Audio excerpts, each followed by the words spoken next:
Hi friends, ಎಲ್ಲರೂ ಹೇಗಿದ್ದೀರಾ? ನಾನು ಕೂಡ ಚೆನ್ನಾಗಿದ್ದೀನಿ. ನೀವು ಕೂಡ ಚೆನ್ನಾಗಿದ್ದೀರಾ ಅಂತ ಭಾವಿಸ್ತಾ ಇದ್ದೀನಿ.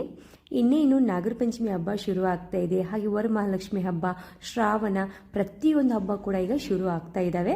ಸೊ ಹಬ್ಬ ಶುರು ಆದರೆ ಸಾಕು, ಪ್ರತಿಯೊಬ್ಬರು ಮನೆಯಲ್ಲಿ ಹೋಳಿಗೆ ಅಂತೂ ಮಾಡೇ ಮಾಡ್ತಾರೆ.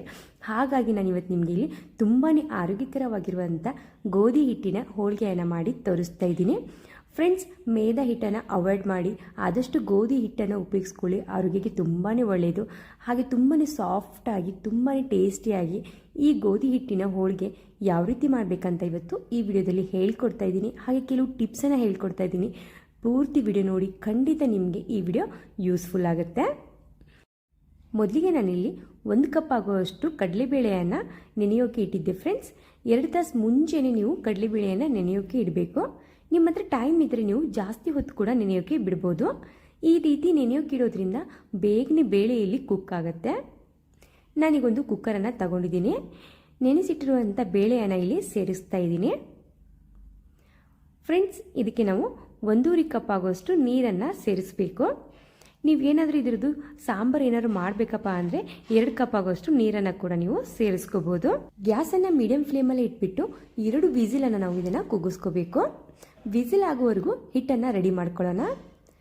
ಅದೇ ಕಪ್ನಿಂದ ನಾನು 1.5 ಕಪ್ ಆಗುವಷ್ಟು ಗೋಧಿ ಹಿಟ್ಟನ್ನು ಸೇರಿಸ್ಕೊತಾ ಇದ್ದೀನಿ. ಮತ್ತು ಅರ್ಧ ಕಪ್ ಆಗುವಷ್ಟು ಮೈದಾ ಹಿಟ್ಟನ್ನು ಸೇರಿಸ್ತಾ ಇದ್ದೀನಿ. ನೀವು ಬೇಕಂದರೆ ಪೂರ್ತಿ ಗೋಧಿ ಹಿಟ್ಟಿನಿಂದ ಕೂಡ ಮಾಡ್ಕೋಬೋದು. ನಾನಿಲ್ಲಿ ಟೋಟಲಾಗಿ 2 ಕಪ್ ಆಗುವಷ್ಟು ಹಿಟ್ಟನ್ನು ಸೇರಿಸ್ಕೊಂಡಿದ್ದೀನಿ. ಯಾವಾಗಲೂ ನಾವು ಯಾವುದೇ ಹಿಟ್ಟಿನ ಪದಾರ್ಥವನ್ನು ಮಾಡಬೇಕಂದ್ರೆ ಈ ರೀತಿ ಜರಡಿಯನ್ನಾಗಿ ಮಾಡ್ಕೋಬೇಕು. ಸೊ ಯಾಕಂದರೆ ಚಿಕ್ಕ ಪುಟ್ಟ ಹುಳ ಕಸ ಇರುತ್ತೆ, ಅದಕ್ಕೋಸ್ಕರ. ನಂತರ ಇದಕ್ಕೆ ನಾನಿಲ್ಲಿ 1 ಮುಷ್ಟಿ ಆಗುವಷ್ಟು ಬಾಂಬೆ ರವೆಯನ್ನು ಸೇರಿಸ್ತಾ ಇದ್ದೀನಿ. ಸಣ್ಣ ರವೆ ಅಂತೀವಿ, ಉಪ್ಪಿಟ್ಟೆಲ್ಲ ಮಾಡ್ತೀವಲ್ಲ, ಆ ರವೆಯನ್ನು ಸೇರಿಸ್ತಾ ಇದ್ದೀನಿ. ಸ್ವಲ್ಪನೇ ಕಲರ್ಗೋಸ್ಕರ ಇಲ್ಲಿ ಅರಿಶಿನ, ಚಿಟಿಕೆ ಆಗುವಷ್ಟು ಉಪ್ಪನ್ನು ಇಲ್ಲಿ ಸೇರಿಸ್ತಾ ಇದ್ದೀನಿ. ಚೆನ್ನಾಗಿ ಒಂದ್ಸತಿ ಮಿಕ್ಸ್ ಮಾಡಿಕೊಂಡು ಅದೇ ಕಪ್ನಿಂದ ನಾನಿಲ್ಲಿ ಸ್ವಲ್ಪ ನೀರನ್ನು ಸೇರಿಸ್ತಾ ಚೆನ್ನಾಗಿ ಹಿಟ್ಟನ್ನು ಕಲಿಸ್ಕೋಬೇಕು. ಫ್ರೆಂಡ್ಸ್, ನಾವು ಹಿಟ್ಟು ಎಷ್ಟು ಚೆನ್ನಾಗಿ ಕಲಿಸ್ಕೋತೀವಲ್ಲ ಅಷ್ಟು ಚೆನ್ನಾಗಿ ನಮ್ಮದಿಲ್ಲಿ ಹೋಳಿಗೆ ರೆಡಿ ಆಗುತ್ತೆ. ಸೊ ನಾನಿಲ್ಲಿ ಚಪಾತಿ ಹಿಟ್ಟಿನ ಹದಕ್ಕೆ ಗಟ್ಟಿಯಾಗಿ ಕಲಿಸ್ಕೊಂಡಿದ್ದೀನಿ. ಇಲ್ಲಿ ಸ್ವಲ್ಪ 1-2 ರಿಂದ 3 ಚಮಚದಷ್ಟು ನೀರು ಮಾತ್ರ ಉಳಿದಿದೆ 1 ಕಪ್ಪಲ್ಲಿ. ಸೊ ಈ ರೀತಿ ಚಪಾತಿ ಹಿಟ್ಟಿನ ಹದಕ್ಕೆ ಕಲಿಸ್ಕೊಂಡು ನಂತರ ನಾವು ಇದಕ್ಕೆ ಸ್ವಲ್ಪನೇ ಎಣ್ಣೆಯನ್ನು ಸೇರಿಸ್ಕೊಂಡು ಚೆನ್ನಾಗಿ ನಾವು ಇದನ್ನು ಮ್ಯಾಶ್ ಮಾಡಿ ಕಲಿಸ್ಕೋಬೇಕು. ಮತ್ತು ಫ್ರೆಂಡ್ಸ್, ನಾವು ಎಷ್ಟು ಚೆನ್ನಾಗಿ ಹಿಟ್ಟನ್ನು ಕಲಿಸ್ಕೋತೀವಲ್ಲ ಅಷ್ಟು ಚೆನ್ನಾಗಿ ನಮ್ಮದು ಹೋಳಿಗೆ ಇಲ್ಲಿ ರೆಡಿ ಆಗುತ್ತೆ. ತುಂಬಾ ಸಾಫ್ಟ್ ಕೂಡ ಆಗುತ್ತೆ. ನೀವು ನೋಡ್ತಾ ಇರ್ಬೋದು ವಿಡಿಯೋದಲ್ಲಿ ಹಿಟ್ಟನ್ನು ನಾನು ಯಾವ ರೀತಿ ಕಲಿಸ್ಕೊತಾ ಇದ್ದೀನಿ ಅಂದ್ಬಿಟ್ಟು. ಇದೇ ರೀತಿ ಕಲಿಸ್ಕೊಂಡ್ಬಿಟ್ಟು ಇದನ್ನು ಮುಚ್ಚಿಬಿಟ್ಟು 1-2 ರಿಂದ 3 ತಾಸುವರೆಗೂ ರೆಸ್ಟ್ ಮಾಡೋಕ್ಕೆ ಬಿಡಬೇಕು. ನಂತರ ಇಲ್ಲಿ ಬೇಳೆ ಕೂಡ ವಿಸಿಲಾಗಿ ಚೆನ್ನಾಗಿ ಕುಕ್ ಆಗಿದೆ, ನೋಡ್ತಾ ಇರ್ಬೋದು. ಫ್ರೆಂಡ್ಸ್, ಬೇಳೆ ಕೈಯಲ್ಲಿ ಹಿಡಿದ್ರೆ ಅನ್ನ ಎಲ್ಲ ಕುಕ್ ಆಗುತ್ತೆ ನೋಡಿ, ಅದೇ ರೀತಿ ಇದು ಕೂಡ ಕುಕ್ ಆಗಿರಬೇಕು. ತುಂಬಾ ಸಾಫ್ಟಾಗಿ, ಈ ರೀತಿ ಸಾಫ್ಟಾಗಿ ಕುಕ್ ಆದರೆ ಬೇಳೆ ಇಲ್ಲಿ ತುಂಬ ಚೆನ್ನಾಗಿ ಕುಕ್ ಆಗಿದೆ ಅಂತ ಅರ್ಥ. ಸೊ ಇದನ್ನು ಒಂದು ಜರಡಿಗೆ ಹಾಕಿಬಿಟ್ಟು ನಾವು ನೀರನ್ನೆಲ್ಲ ಸಪ್ರೇಟನ್ನಾಗಿ ಮಾಡ್ಕೋಬೇಕು. ಈ ನೀರಿನಿಂದ ನೀವು ಸಾಂಬಾರನ್ನು ಕೂಡ ಮಾಡ್ಕೋಬೋದು. ಈಗ ಬೇಳೆಯಲ್ಲಿರುವಂಥ ನೀರೆಲ್ಲ ಸಪ್ರೇಟ್ ಆಗಿದೆ. ಅದೇ ಕಪ್ಲಿಂದ ನಾನಿಲ್ಲಿ 1 ಕಪ್ ಆಗುವಷ್ಟು ಬೆಲ್ಲವನ್ನು ಸೇರಿಸ್ತಾ ಇದ್ದೀನಿ. ನಾವು ಬೇಳೆ ಎಷ್ಟು ತೊಗೊಂಡಿರ್ತೀವಲ್ಲ ಅಷ್ಟೇ ನಾವು ಬೆಲ್ಲವನ್ನು ತಗೋಬೇಕು. ಆದರೆ ಹಿಟ್ಟು ಮಾತ್ರ 2ರಷ್ಟು ತಗೋಬೇಕು. ಫ್ರೆಂಡ್ಸ್, ಈಗ ನಾನಿಲ್ಲಿ ಬೆಲ್ಲವನ್ನು ಗ್ಯಾಸ್ ಮೇಲೆ ಇಟ್ಬಿಟ್ಟು ಬೇಳೆ ಮತ್ತು ಬೆಲ್ಲವನ್ನು ಚೆನ್ನಾಗಿ ಮಿಕ್ಸ್ ಮಾಡ್ಕೋತಾ ಇದ್ದೀನಿ.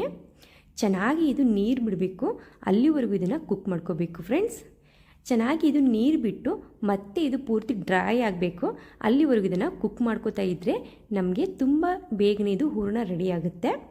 ನೀವು ನೋಡ್ತಾ ಇರ್ಬೋದು ಎಷ್ಟು ಚೆನ್ನಾಗಿದು ಡ್ರೈ ಆಗ್ತಾ ಇದೆ ಅಂದ್ಬಿಟ್ಟು. ಫ್ರೆಂಡ್ಸ್, ತುಂಬಾ ಇಂಪಾರ್ಟೆಂಟು, ಹೂರಣದಲ್ಲಿ ನೀರು ಇರಬಾರ್ದು. ಇದು ಪೂರ್ತಿ ಡ್ರೈ ಆಗೋವರೆಗೂ ಕುಕ್ ಮಾಡ್ಕೊಳ್ಳಿ. ನಂತರ ಇದಕ್ಕೆ ಏಲಕ್ಕಿ ಪೌಡರನ್ನು ಹಾಕಿ ಚೆನ್ನಾಗಿ ನಾನು ಮಿಕ್ಸನ್ನು ಮಾಡ್ಕೋತಾ ಇದ್ದೀನಿ. ಫ್ರೆಂಡ್ಸ್, ಈಗ ನೋಡ್ತಾ ಇರ್ಬೋದು ಪೂರ್ತಿ ನೀರೆಲ್ಲ ಹೋಗಿದೆ. ಈಗ ಗ್ಯಾಸನ್ನು ಆಫ್ ಮಾಡಿ ಸ್ವಲ್ಪ ಹೊತ್ತು ಇದು ತಣ್ಣಗಾಗೋಕೆ ಬಿಡಬೇಕು. ನಂತರ ಇದನ್ನು ನಾನು ಮಿಕ್ಸಿ ಜಾರಲ್ಲಿ ಈ ರೀತಿ ನುಣ್ಣಗೆ ಪೇಸ್ಟನ್ನಾಗಿ ಮಾಡ್ಕೊಂಡಿದ್ದೀನಿ. ಫ್ರೆಂಡ್ಸ್, ಪರ್ಫೆಕ್ಟಾಗಿ ಹೋಳಿಗೆ ಇಲ್ಲಿ ರೆಡಿ ಆಗಬೇಕಂದ್ರೆ 2 ಟಿಪ್ಸನ್ನು ನೀವು ಫಾಲೋ ಮಾಡಲೇಬೇಕು. 1ನೇ ಟಿಪ್ಸ್ ಏನಪ್ಪ ಅಂದರೆ, ಸೊ ನೀವು ಹಿಟ್ಟನ್ನು ಎಷ್ಟು ಚೆನ್ನಾಗಿ ನಾದ್ಕೋತಿರಲ್ಲ ಅಷ್ಟು ಸಾಫ್ಟಾಗಿ ನಿಮ್ಮದಿಲ್ಲಿ ಹೋಳಿಗೆ ರೆಡಿ ಆಗುತ್ತೆ. ಹಾಗೆ 2ನೇ ಟಿಪ್ಸ್ ಏನಪ್ಪ ಅಂದರೆ, ಹೂರಣ ನಾವು ಚೆನ್ನಾಗಿ ಗಟ್ಟಿ ಆಗುವವರೆಗೂ ಕುಕ್ ಮಾಡಿಕೊಂಡು ಗಟ್ಟಿಯಾಗಿಯೇ ನಾವು ಇದನ್ನು ರುಬ್ಕೋಬೇಕು. ಅಂದರೆ ತುಂಬ ಚೆನ್ನಾಗಿ ಇಲ್ಲಿ ಹೋಳಿಗೆ ರೆಡಿ ಆಗುತ್ತೆ. ನಾನು ಒಂದು 3 ತಾಸು ಆದ ನಂತರ ಇಲ್ಲಿ ಹಿಟ್ಟನ್ನು ತಗೊಂಡಿದ್ದೀನಿ. ತುಂಬಾ ಸಾಫ್ಟ್ ಆಗಿದೆ.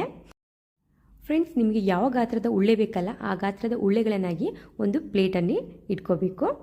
ಇದೇ ರೀತಿಯಾಗಿ ನಾನು ಹೂರಣ ಕೂಡ ಇಲ್ಲಿ ರೆಡಿ ಮಾಡಿಕೊಂಡು ಇಟ್ಕೊಂಡಿದ್ದೀನಿ. ಹೂರಣ ಮತ್ತು ಎಲೆ ಉಂಡೆ ಏನಿದೆಯಲ್ಲ ಅದು ಎರಡೂ ಸಮವಾಗಿ ನಾವು ಮಾಡ್ಕೋಬೇಕು. ನಾನಿಲ್ಲಿ ಹಿಟ್ಟನ್ನು ಹಚ್ಚಿ ಮಾಡಿ ತೋರಿಸ್ತಾ ಇದ್ದೀನಿ. ನೀವು ಬೇಕಂದರೆ ಎಣ್ಣೆಯಲ್ಲಿ ಕೂಡ ಡಿಪ್ ಮಾಡಿ ಮಾಡ್ಕೋಬೋದು.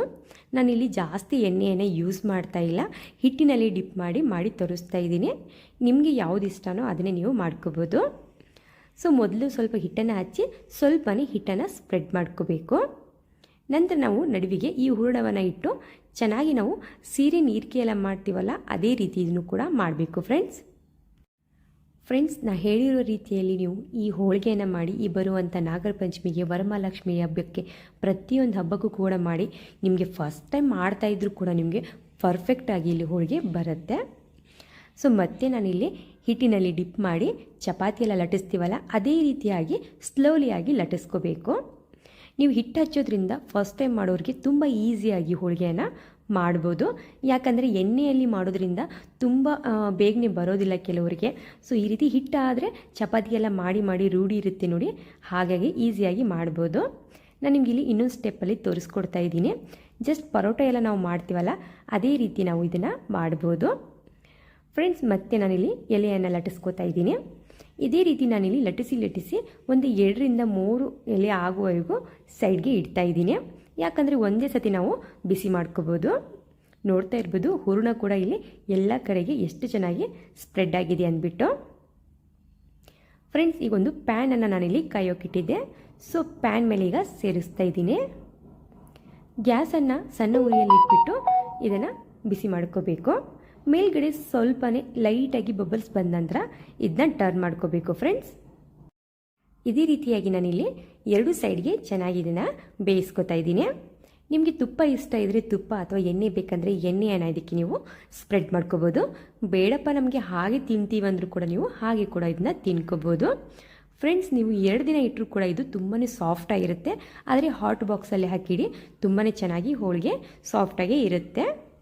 ಫ್ರೆಂಡ್ಸ್, ನಿಮಗೆ ಈ ವಿಡಿಯೋ ಸ್ವಲ್ಪನಾದರೂ ಯೂಸ್ಫುಲ್ ಅನಿಸಿದರೆ, ಇಷ್ಟ ಆದರೆ ಪ್ಲೀಸ್ ನಮ್ಮ ಚಾನಲ್ಗೆ ಸಬ್ಸ್ಕ್ರೈಬ್ ಮಾಡ್ಕೊಳ್ಳಿ. ಹಾಗೆ ಪಕ್ಕದಲ್ಲಿರುವಂಥ ಬೆಲ್ಲೈಕನ್ ಆಲ್ ಅಂತ ಪ್ರೆಸ್ ಮಾಡಿ. ಫ್ರೆಂಡ್ಸ್, ನಾವು ಮಾಡ್ತಾ ಇರುವಂಥ ಪ್ರತಿಯೊಂದು ವಿಡಿಯೋನು ಫಸ್ಟ್ ನಿಮಗೆ ನೋಟಿಫಿಕೇಷನ್ ಆಗಿ ಬರುತ್ತೆ.